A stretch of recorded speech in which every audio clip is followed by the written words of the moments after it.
চীনের সঙ্গে বাংলাদেশের সব রাজনৈতিক দলকে ভালো সম্পর্ক রাখার আহ্বান জানিয়েছেন জামায়াতে ইসলামীর আমির ডাক্তার শফিকুর রহমান। 5 দিনের চীন সফর শেষে দেশে ফিরে কথা বলেন তিনি। গত বৃহস্পতিবার রাতে চীন সরকার ও চায়না কমিউনিস্ট পার্টির আমন্ত্রণে চীনের উদ্দেশ্যে রওনা দেয় বাংলাদেশ জামায়াতে ইসলামীর 8 সদস্যের প্রতিনিধি দল।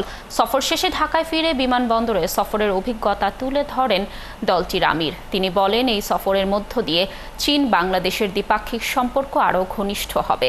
জামায়াত আমির জানান, বর্তমানে ঢাকা বিশ্ববিদ্যালয়ে একটি চাইনিজ কর্নার রয়েছে। ভবিষ্যতে আরও 3টি বিশ্ববিদ্যালয় এ ধরনের সাংস্কৃতিক কেন্দ্র গড়ে তোলার অনুরোধ জানানো হয়েছে। আমরা তাদেরকে অনুরোধ করেছি, অতীতে কোনো দেশ একটা মাত্র দলের সাথে সম্পর্ক করেছিল, জনগণের সাথে তাদের কোনো সম্পর্ক ছিল না।